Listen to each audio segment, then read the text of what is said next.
윤석열 대통령이 한동훈 전 국민의힘 비상대책위원장에게 만남을 제안한 것과 관련 김경률 전 비대위원이 비대위 대화방에서도 왈가왈부가 있었는데 대단히 이례적이라며 진정성의 의문을 내비친 데 대해 구자룡 전 비대위원은 왈가왈부 표현이 적절한지 의문이라고 지적했다. 앞서 윤석열 대통령은 지난 19일 이관섭 전 대통령 비서실장을 통해 한동훈 전 위원장에게 22일 비대위원들과 함께 오찬이 가능한지 여부를 물었다고 한다. 이에 한 전 위원장은 지금은 건강상 이유로 참석하기 어렵다며 거절한 것으로 알려졌다. 이와 관련 친한계 친한동훈로 지목되는 김경률 전 비대위원은 지난 22일 CBS 라디오 김현정의 뉴스쇼와의 인터뷰에서 윤 대통령의 만남 요청에 진정성이 있는지 의심이 되느냐는 취지의 질문에 비대위 단체 대화방에서도 왈가왈부가 있었는데 대단히 이례적이라며 대통령께서 한 전 위원장에게 직접 연락하면 되실 텐데 비서실장과 원내대표 두 다리를 건너서 하는 것도 정격적이지 않다고 말했다. 김경률 전 비대위원의 이 같은 언급에 구자룡 전 비대위원은 23일 페이스북을 통해 최근 김경률 회계사님이 방송에서 대통령실 오찬 초청에 관해서 비대위 단톡방에서 왈가왈부가 있었다는 발언을 했고 그에 관한 문의가 많아서 팩트만 기재한다고 밝혔다.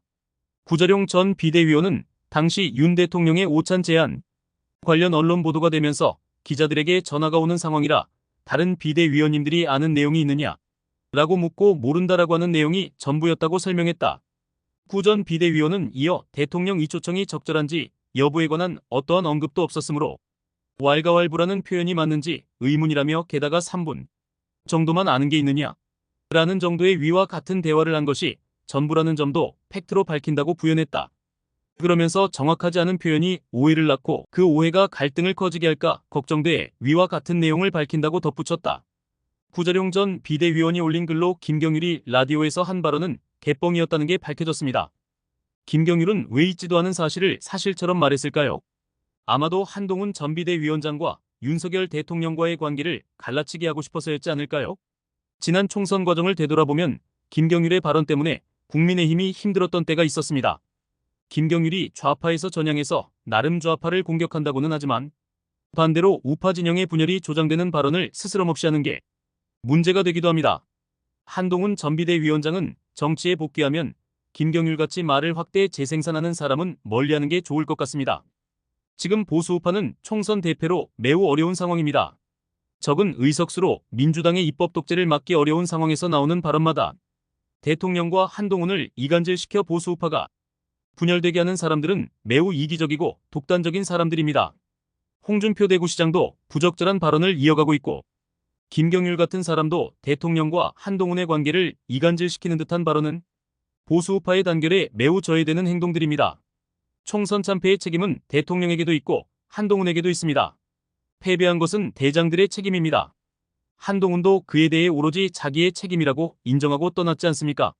그런데 홍준표는 그동안 뭘 했나요? 물론 광역시장이라 적극적 정치 개입은 어렵지만 이재명과 조국의 범죄 행위에 대해 얼마나 비판을 했나요? 그들이 정치판에서 놀고 있는 게 한동훈보다 잘하는 짓인가요? 작년 강서 보궐선거 참패 후 인요한 혁신이마저 뚜렷한 성과를 올리지 못하고 물러나고 국민의힘의 절대 위기 상황에서 누가 나섰어야 했나요? 홍준표가 그렇게 자신 있었으면 대구시장직 내려놓고 앞에 나서서 총선을 이끌었었어야죠. 당의 위기 속에 누구도 나서지 않았고 나설 엄두도 내지 못하고 있을 때 그 무거운 책임을 정치초년생 한동훈에게 떠넘긴 게 누구입니까?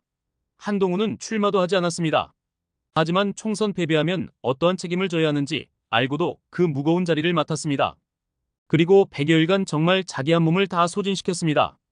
그런데 그런 사람을 두고 홍준표라는 정치적 거물이 사람을 짓밟아야 속이 시원했습니까?